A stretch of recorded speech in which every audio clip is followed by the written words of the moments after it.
So Judy, Dr. Judy Ferguson and Dr. Max McGee are our strategic plan consultants from HYA, who we had hired, I guess, early in the winter to start our strategic planning process. And our phase one, our engagement phase, got a little bit interrupted, but we were able to complete that despite the closure. And so they are here tonight to share the findings from that phase and to begin the board discussion.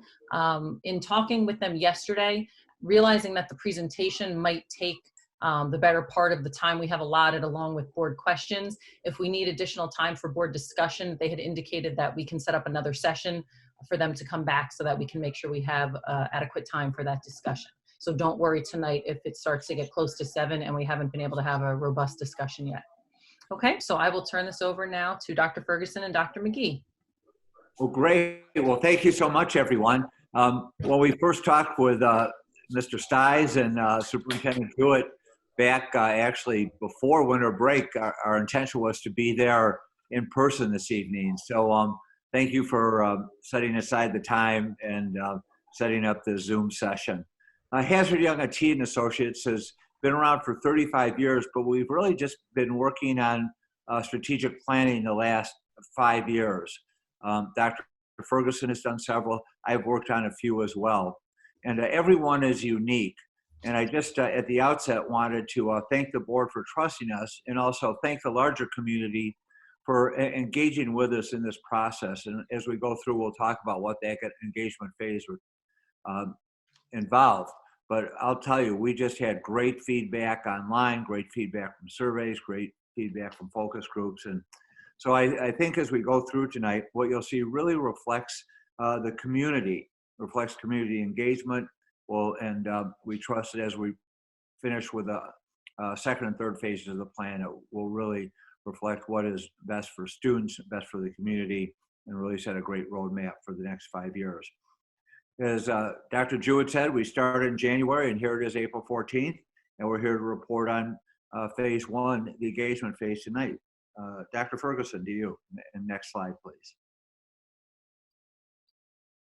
We have a full report, which is much longer than this presentation will take tonight, which is will be available on your website tomorrow, I think, right, Liz?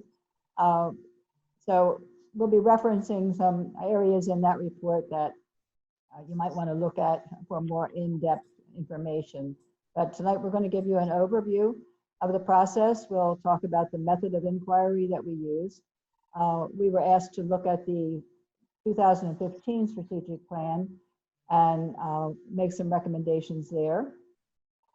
We also looked at student performance data from various places, mostly from the New Jersey School Performance Report, and from your own local reports that you do on that annually.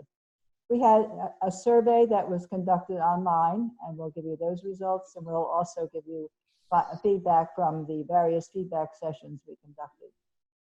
And then we're going to end tonight with some considerations for the board to consider as we move forward, and some questions that we probably need some direction on before we do go on to the next stage.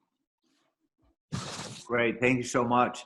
So there are 3 phases, and we'll go into the focused and execute implement stages later. But this engage phase is really the most critical, and in some ways the most time consuming, because we really do want to hear from all stakeholders, get a sense of how they, what they feel about the mission, the vision, the direction of the district, what their aspirations are, what they believe is both aspirational and achievable.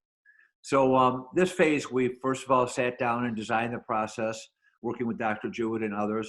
We gathered input face-to-face, online, talking, and surveys. We looked at the existing plan, we looked at data. We triangulated and synthesized all of this to discern themes and trends, which Dr. Ferguson has put in the written report. Dr. Ferguson? Okay. The engagement methods that we used, as we mentioned, we had this online survey. We had interviews that were given to administrators and board members, and then we also did focus groups, again with administrators and various constituent groups. they were determined by the school district and invited to participate in that. In order to make sure that anybody who wanted to give input was able to do so, we conducted an open forum. And then for those that weren't able to attend that, it did compete with a very major basketball game, as I recall. But the 2 nights later, Dr. McGee conducted a virtual forum from Illinois, and he talked to some members of the community, and a second virtual forum was held for anybody and graduates and alumni who could not be part of the regular forum and wished to participate. So we did as much outreach as we could to try to give people an opportunity to participate, and we did have good input. Okay. So the first thing we looked at was the 1520 strategic plan, and we asked people, well, what went well with that plan? What did you like about the plan? And almost universally, people talked about how favorable they thought the goals were. They were right on target. Some thought that perhaps they were a little bit, they could have a little bit more clarity to them, but generally the concepts were very, very well received. The good news is you had a series of activities that you planned, and they were in large part completed, and some were modified in some ways, but you did stay with the plan right through to the end. Progress was monitored and reported, and that's important. The superintendent and her administrative staff gave annual reports on that progress to the board, and they're available on your website as well.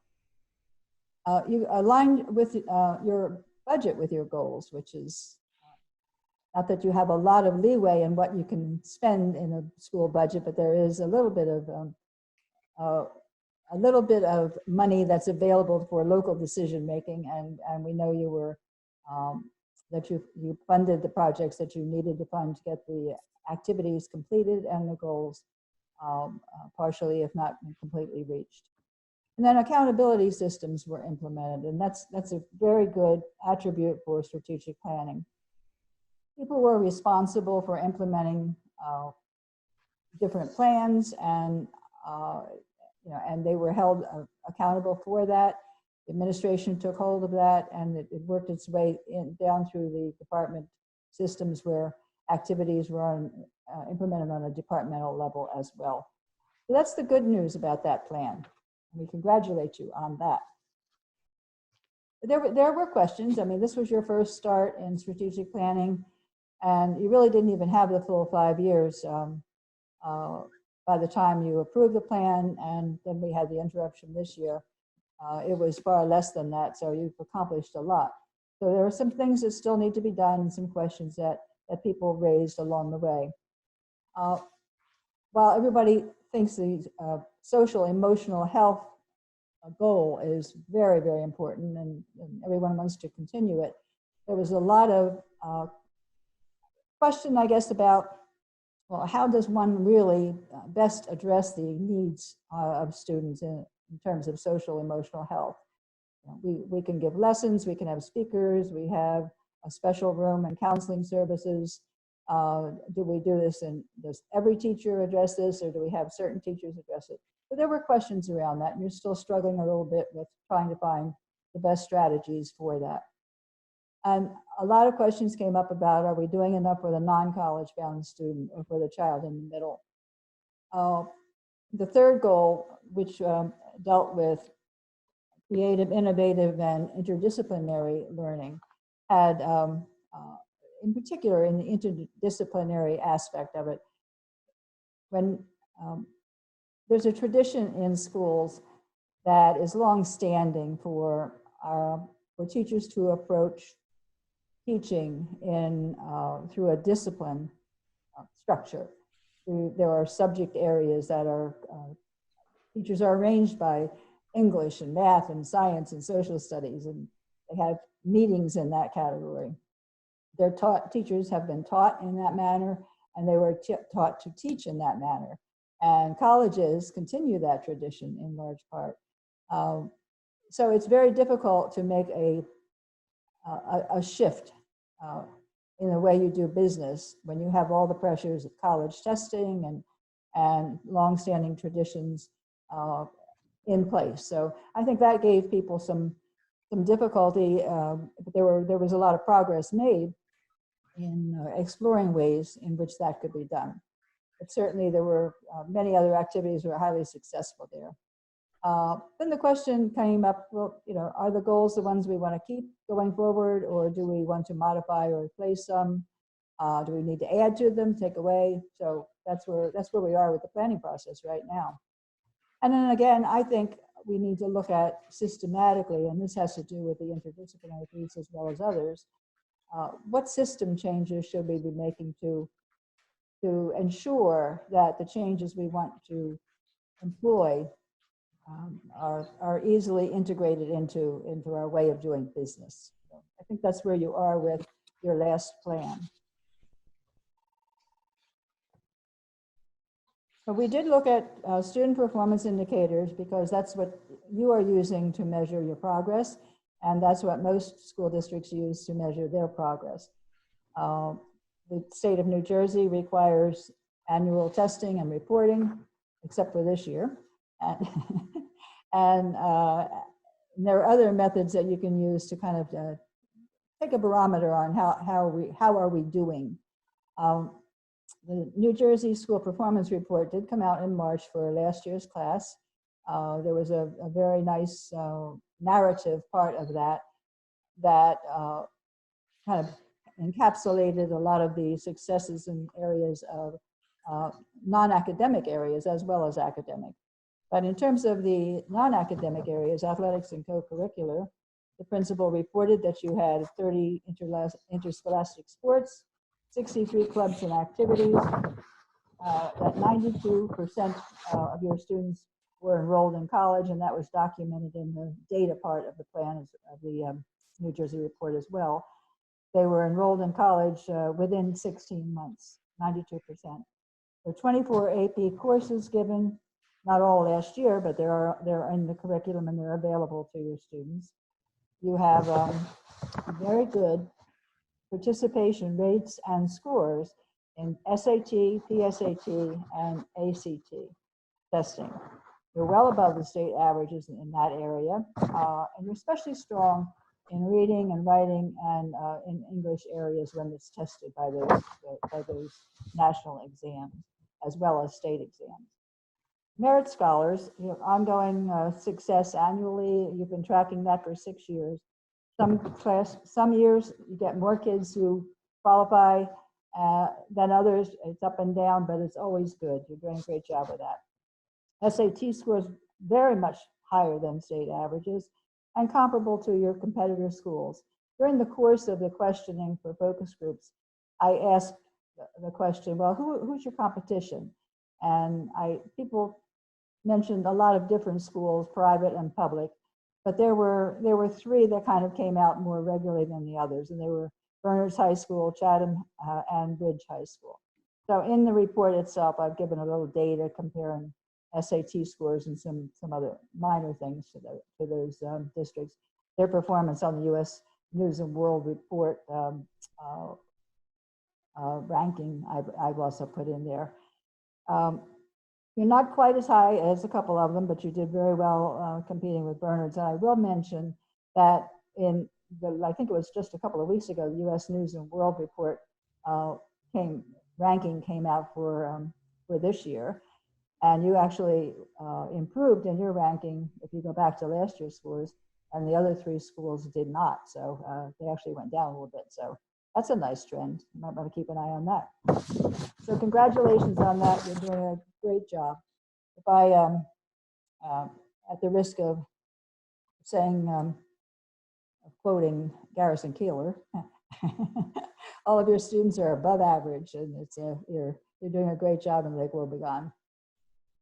Okay, next one. So we do have some performance questions, though. As I mentioned before, with the data that I looked at and the data that you're tracking is important data to keep to keep tracking. However, it may not be as specific as you really want it to be in terms of measuring the success of your strategic plan, your goals, and your outcomes.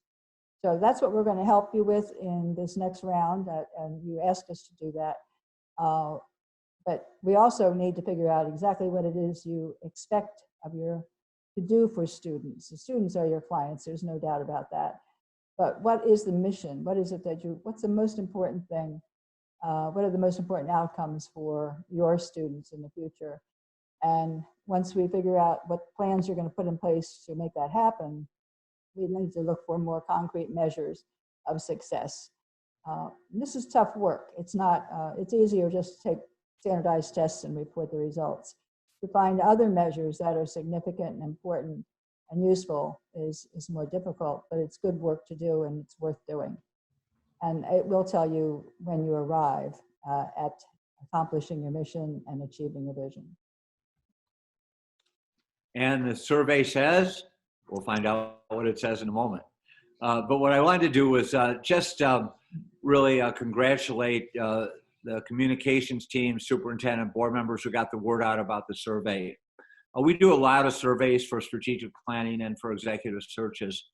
Districts between 1,500 and 3,000 students usually have about 250 total responses, and you more than doubled that. So it's really a great effort, and we are especially pleased to see so many students respond to the survey, as I was to hear from alumni in the online virtual forum. The fact is that really districts, again, between 1,500 and 3,000, those were usually we get, it ranges from a low of 88 to a high of 600, and usually around 250. So we think you have, you're going to have some really actionable data from the survey results and from the focus groups and the forums. And I will go back to Judy to discuss what these data are. Okay. There are two aspects to the survey. We ask for a general reaction to how you're doing and we also ask for priorities for the future. In terms of the priorities for the future, this was a first choice kind of thing. People were asked to select 4 out of 12 options. So to some people, they might say, well, you know, you asked me what my top priorities were based on these 12, but I may have a priority that's different from that 12. That's why it's important to do the focus groups as well and see how much correlation we have between those two elements of our intake. But there is some, there's quite a bit in fact.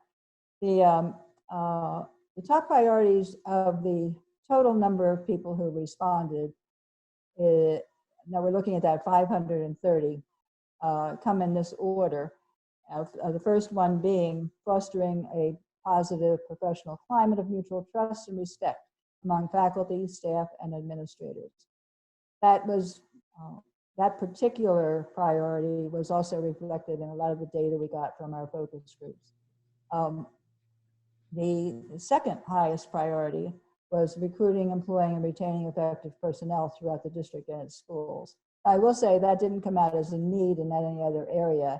In fact, that you have places where your staff is highly recognized as being totally effective. I think that probably, I'm just surmising here, I don't know for sure, but I would guess that that's probably on a priority because it's very important to do and to sustain. And people will just feel that they know how critical that is. So that was selected as a priority. It's not that you don't have them now, it's that they want to make sure you continue to do that. Understanding and being sensitive to the needs of a diverse student population, that came up as the third one, and people had no knowledge of what the definition of a diverse student population was when they answered that. So I'm not exactly sure how that was interpreted, and that would be interesting to find out a little bit more about that. 4 and 5 were actually tied in their sequencing at 29 or 27% of the people selecting these two in their top 4. A culture of high expectations for students and personnel, and integrating personalized opportunities in the educational program. which is one of your goals, by the way. So that's interesting. I do want to mention, though, that there was another item that came very close to that. It was only 1% away in terms of the overall selection of the top 4. And that was working on communication and improving communication. So I would, and that came out in the other data as well. So that you can look at the full results of the survey. That'll be online again with the other materials tomorrow. I'm committing. I'm committing the district to putting that on tomorrow. I hope that's okay. So the other areas that we asked for opinion on were how are we doing? What's the state of the district? What are we doing especially well? The overall rating, when there was a general question asked in the beginning about what people think the quality of the district is, how high is the quality of the district, and there were 78% rated the overall quality of the district as very high. And then these particular elements, and this comes out of a list of 20, I believe, altogether that they picked from. It's interesting, this was all pre-COVID-19, and I know you worked on technology in your first plan and made great progress in that, not knowing that how critical it would become to both teachers and students as we moved into the remote instruction. But 2 items for technology landed in the top 5 areas of agreement, that it's integrated into the classroom and that its infrastructure is sufficient to support 21st century learning. So people feel you're making good progress on that, and it's a strength. The district is safe came out as the 2nd highest area of agreement. And that's really good news. I think that's probably higher than most districts, that people feel very safe in the school.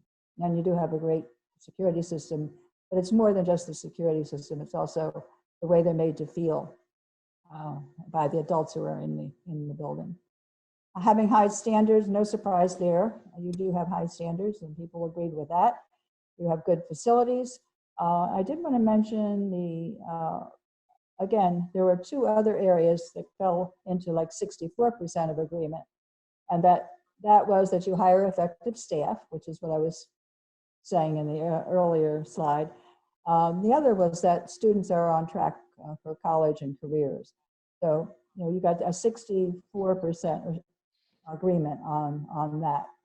So that's the top areas of agreement on the how are we doing state of the district question part of it.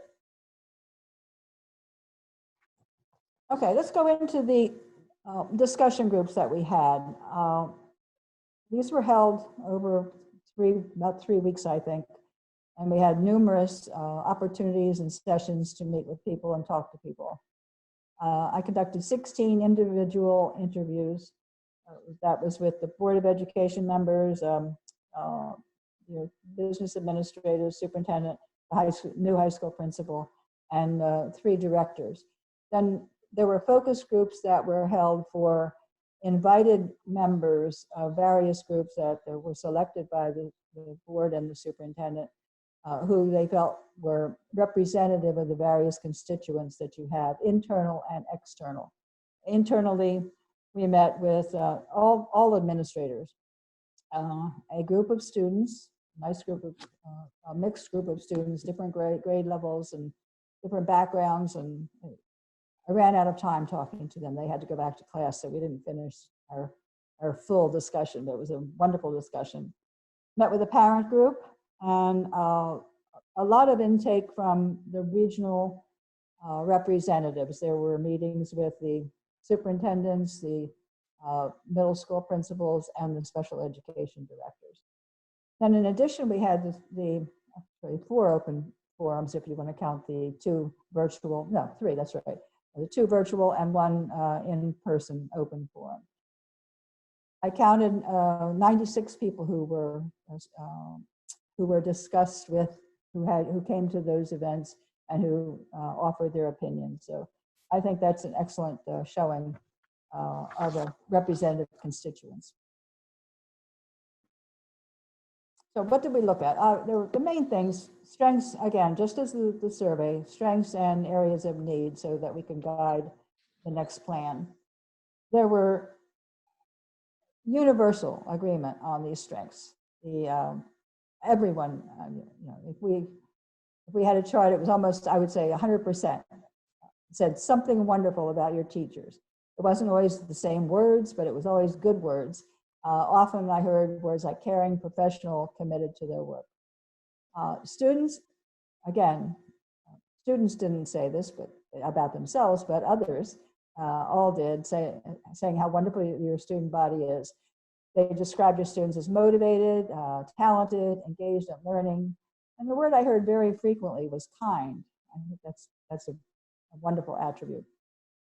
The third area of agreement was that you have a wonderful curriculum. It's very expansive. It's got a large number of options and opportunities for students and serving a wide range of their needs and interests.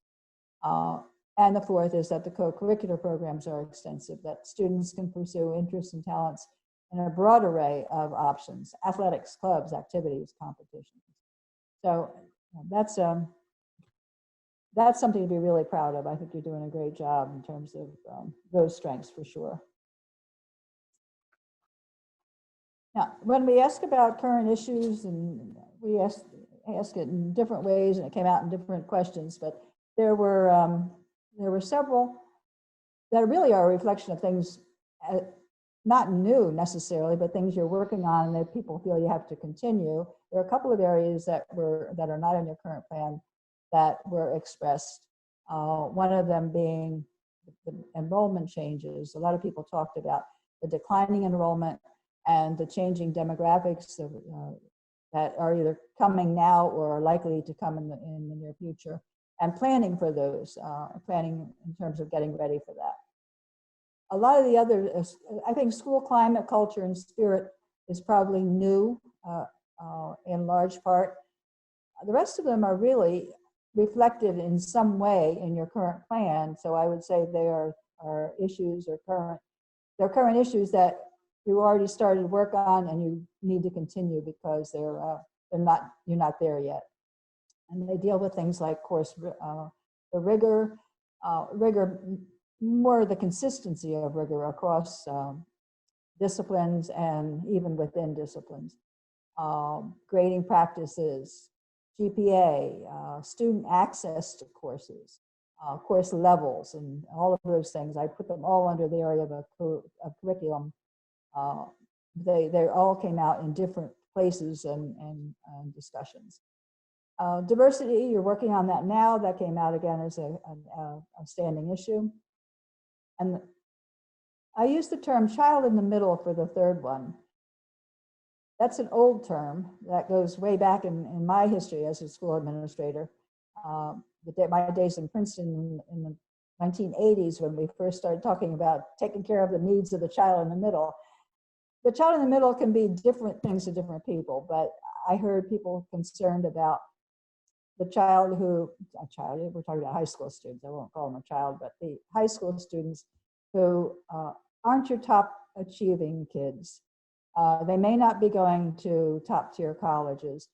Some of them may be going to college, some may be going into the world of work, some may be underachieving, they may be a whole host of things, but there's a felt need in your constituent groups that you are doing many things for them now as part of your current plan, but it's not sufficient and it needs to be continued. The social emotional health obviously is still something to work on, and people feel it's very important.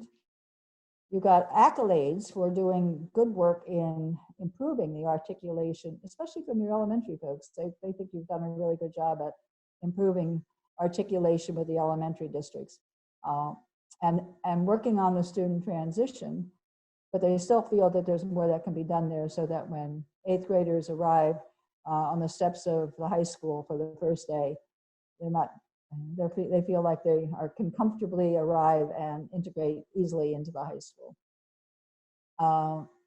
I mentioned before, the climate, culture, and spirit. High school students talked a lot about wanting to improve the spirit, school spirit.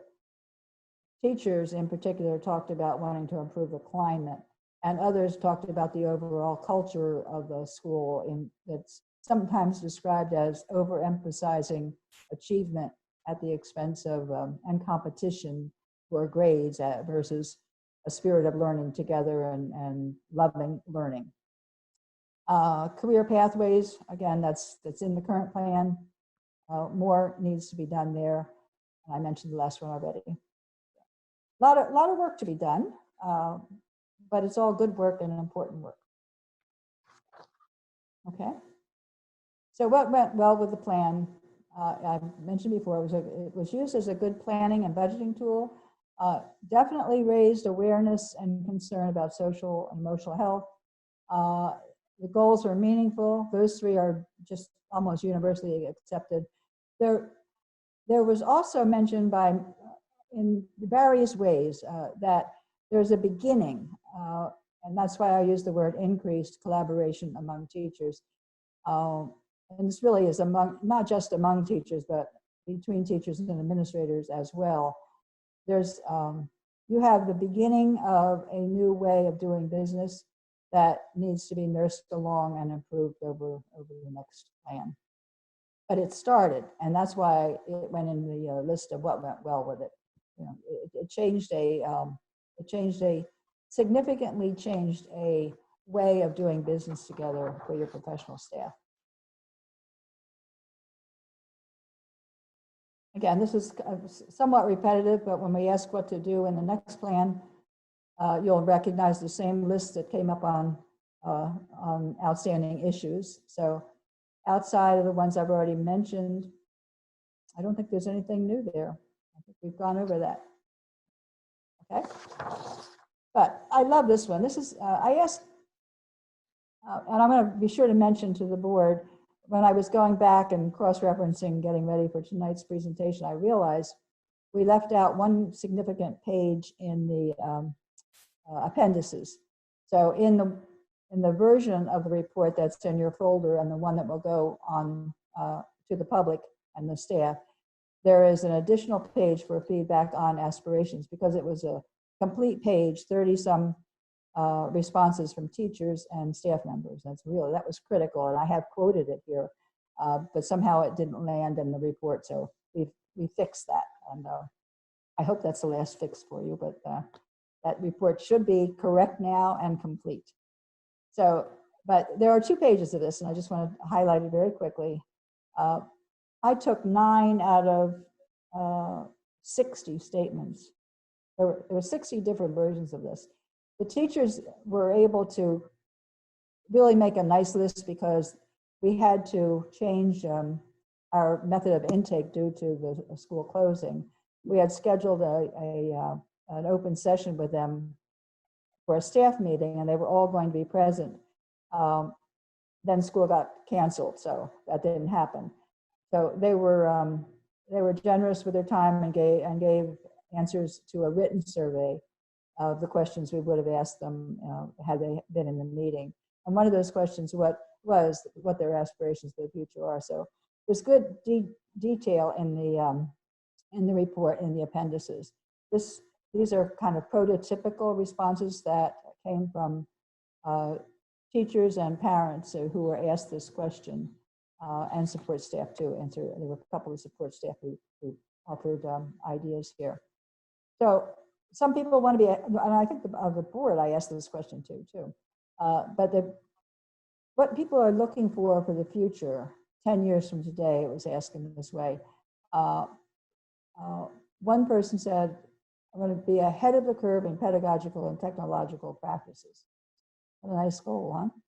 A model for equity in education. 10 years from today, Watchung Hills will be among the best school districts in New Jersey.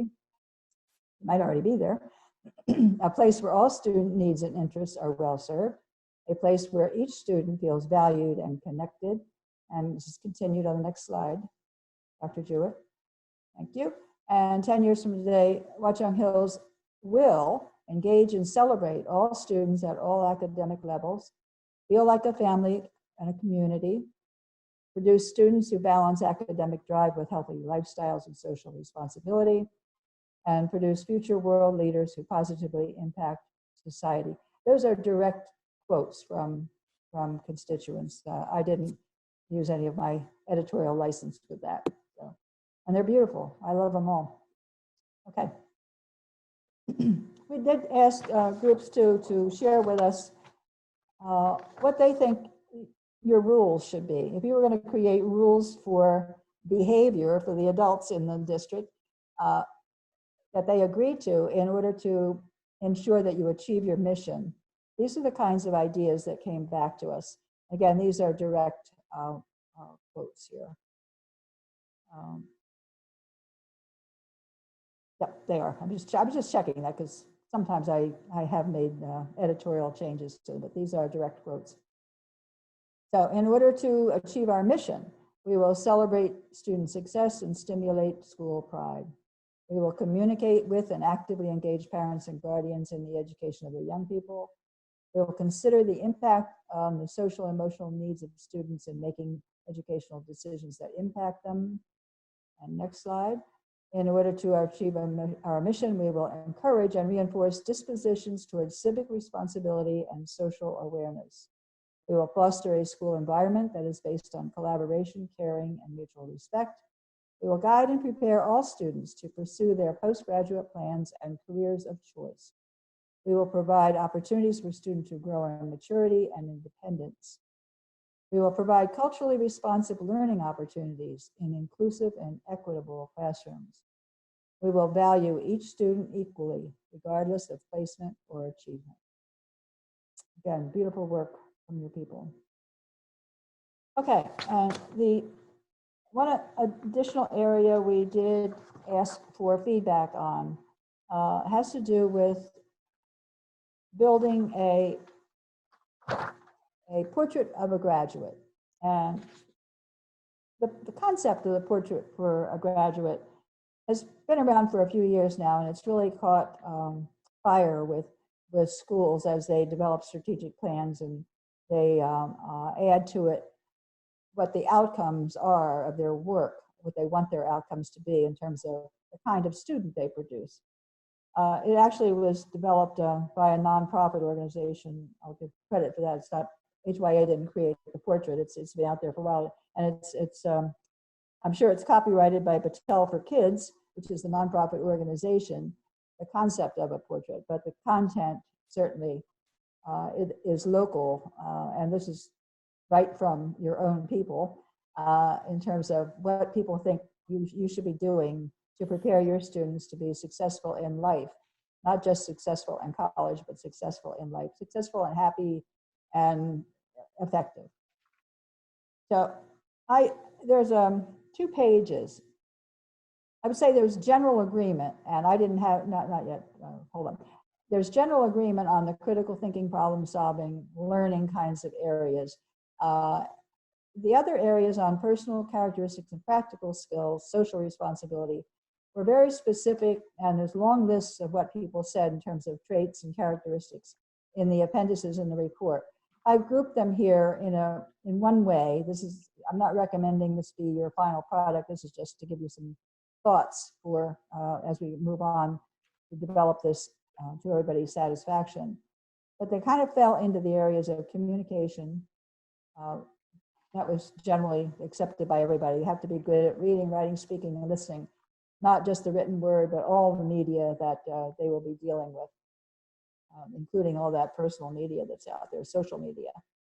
The learning, the words that wrap around that are things like being academically prepared, being an eager lifelong learner, and someone who's able to apply and adapt to change as conditions change and learning becomes new.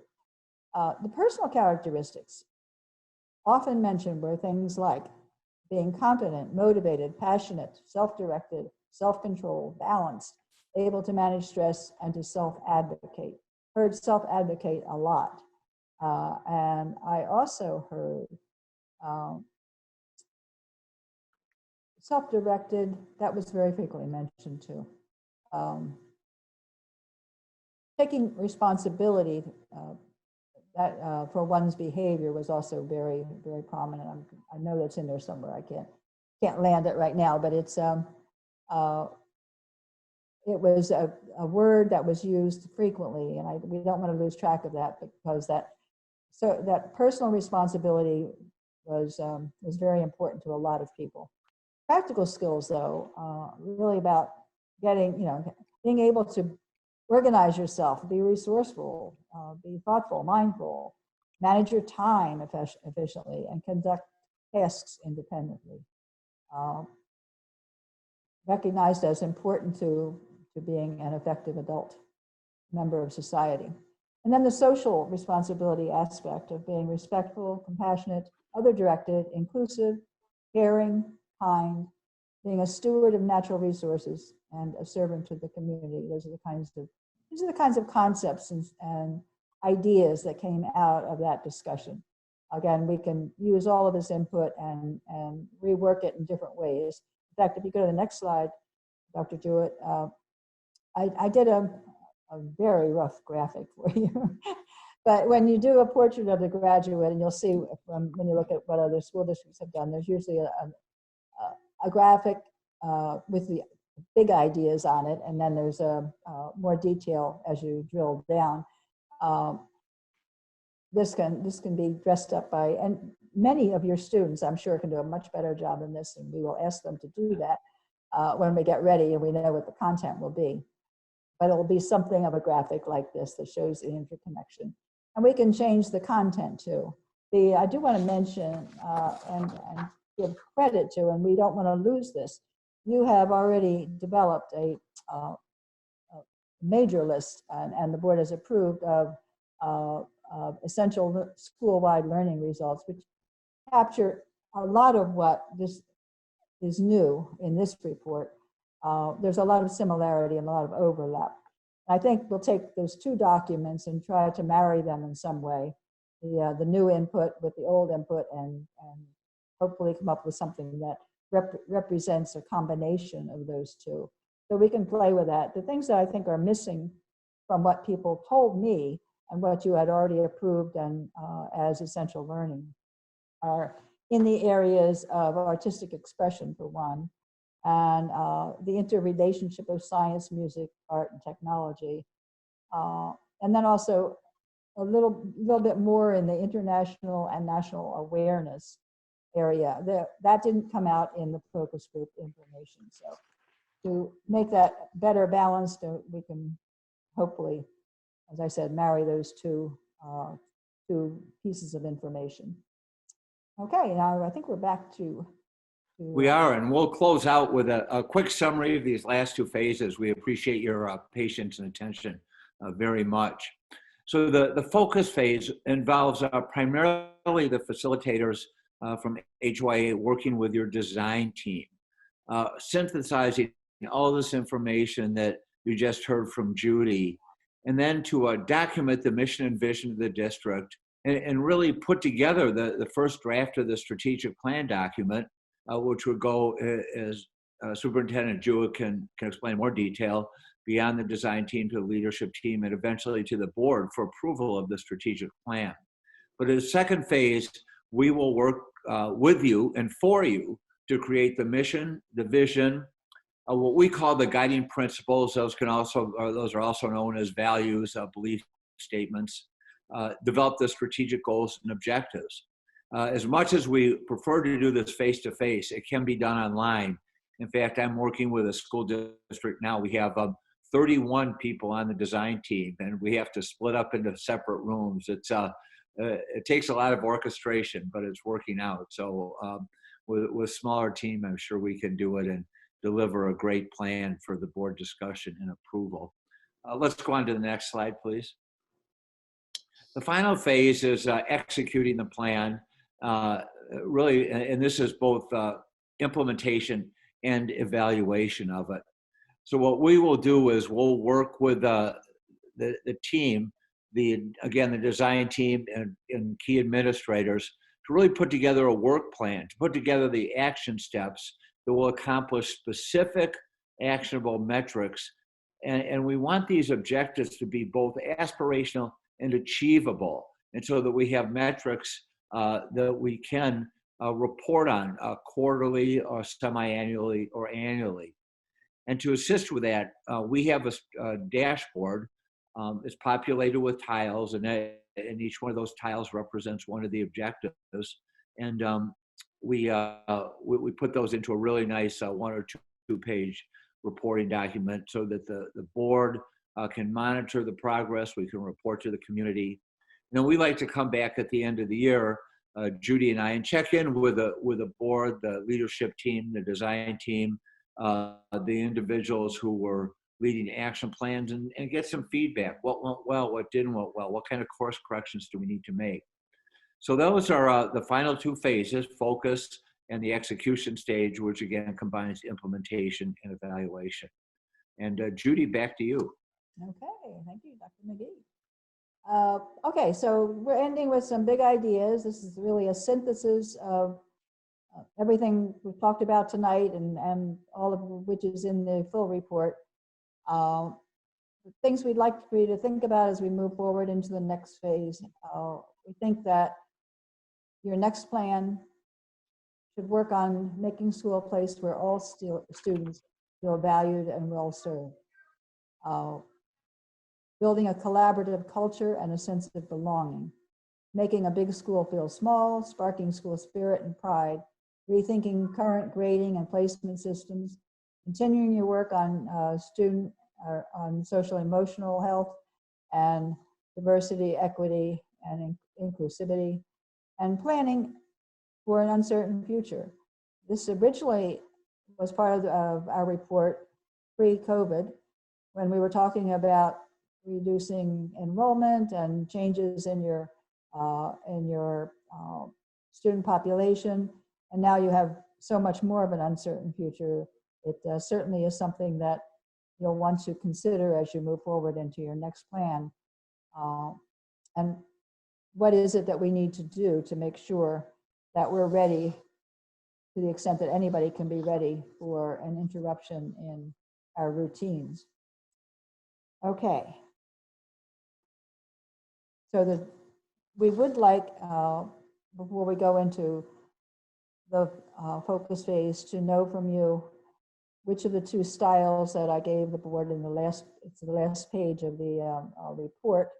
There are a couple of different styles one can pick for doing a mission. We'd like to have a little direction on that. And obviously, it's the board's responsibility to establish goals for the district with input from the administrators. And when you're ready to do that, it's best to get that done before we start the focus phase as well. And we should talk about the timing of whether we should move ahead. As Dr. McGee said, we could certainly do with the next phase electronically if the board wishes to do that, but that's really your call. But in any timeline that we pick, we need to plan into that a process for checking in with the board and constituents before the plan gets finalized and approved by the board. Okay, I think that concludes our report. Thank you for your attention.